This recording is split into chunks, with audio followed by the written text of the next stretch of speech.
Do you know your medicine? Weed Maps and SC Laboratories bring you an educational series on the science of clean and safe cannabis. In today's episode, Dr. Bonnie Goldstein visits SC Laboratories to take a closer look at CBD.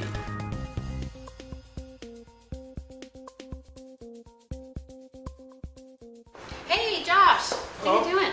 Good, it's good to see you again. I was really excited to come back and maybe we could talk about CBD today. You know, cannabidiol's been something that a lot of my patients been asking about, and I just wanted to see, we didn't really get a chance to look. All right, it's really exciting. We've been seeing a lot of high CBD strains coming through the lab, so let's go back and I'll show you some results. All right, sounds good. All right.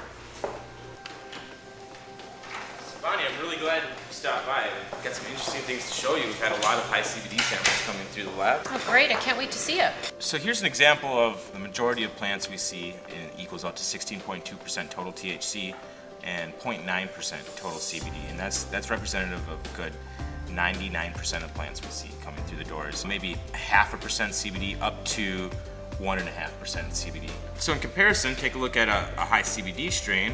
This is a Harlequin, a high CBD strain. We have 5.2% total THC and 11.3% total CBD.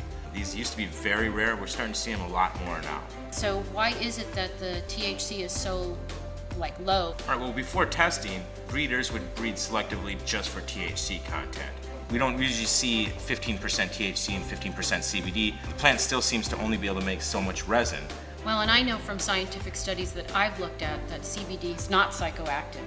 So for a person who is got some inflammatory condition or some type of other illness who wants to use medical marijuana, they may find that if they're a person who doesn't want the effects of THC, that a high CBD strain is going to give them that medicinal effect without giving them the euphoria or lethargy or whatever it is that they get from the THC. Let me see who that is. Hello? Oh, she's here. Okay, great. Just so happens, I think we have a guest who might be very relevant to the conversation we're having right now. Let's great. Let's go talk to her. Sarah. Hi. It's great to see you again. You too. Bonnie, this is Sarah Russo from Project CBD. Oh, hi, great to meet you. You as well. So tell me all about Project CBD, Sarah. Well, Project CBD, we're an educational news service, and we focus on the reintroduction of CBD as a news story. Over a year, we've eventually seen that dispensaries have begun carrying it and patients have begun using it. They, really like an option that's more functional. They can carry about their day. So, I've done a lot of reading about CBD, and, you get kind of amazed that something could have so many benefits. And so the things that I've read about is it's, anti-inflammatory, and I've actually seen that with my patients. Anti-anxiety, has anti-psychotic, and also can balance out if somebody has too much effect from THC, it will balance out the THC effect. Neuroprotection and anti-convulsive, anti-emetic, anti-spasmodic, it stops spasms. I mean, it's amazing that one medicine would be able to do so many things. CBD and THC work synergistically, and they both have anti-tumor properties as well.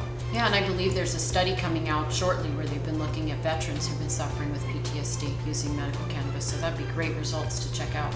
We actually work very closely with an organization called VAM, which is the Veterans Alliance for Medical Marijuana, and they've been working with their patients who are all veterans, and many of whom are suffering from post-traumatic stress disorder. They've been having great results with the high CBD-rich medicine, just in helping to alleviate some of the anxiety some of these vets are feeling. Funny, I was on your website checking out Project CBD, and I saw that there's a survey for patients. Can you tell me about that? So the Society of Cannabis Clinicians has created the first real-world study on the effectiveness of CBD. Because previously with CBD there have been clinical trials or laboratory situations. It was done in a test tube or with mice. And then clinical trials, there's been a couple, but in a controlled setting. And so this is the first real-world study, and it's examining patients in their normal everyday life. And so we work in conjunction with the Society of Cannabis Clinicians, and we promote their survey.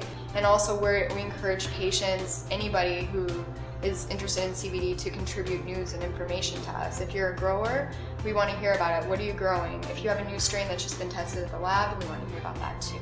We couldn't be doing the work we were doing without lab tested medicine. The whole CBD topic actually is what makes me really excited to be a part of the testing industry. With testing, a lot of times we kind of fall into the trap of what's the highest THC strain. And with the CBD and some of these other minor cannabinoids, it's great to be able to show patients that it's not just about the highest THC score. There's other reasons to test, and it's an honor to be able to give patients, that accurate information so that they know what they're getting, and it's exciting to be a part of that. I had a patient who is 75 years old and she's cannabis naive. She's never used it before. And I saw her about 6 weeks after she saw me. I thought she was going to be unhappy with her results, and that's why she came back to see me, but she actually came back to tell me that she now was off 3 medications and that she had much more mobility because the inflammation went down. So I think it's just terrific when we have all this information, but we need to get it out there to the patients. I'm really excited about all of this. This is great. Between testing the medicine and educating people on CBD, I feel like just tremendous progress is being made. It really is all about educating people, and they can actually make really good decisions about their own health, about a loved one's health. And really it's about improving the quality of your life. Thank you all for stopping by. Sarah, it was great to see you again. Yeah, you too. Great to meet you, Sarah. Great to meet you as well.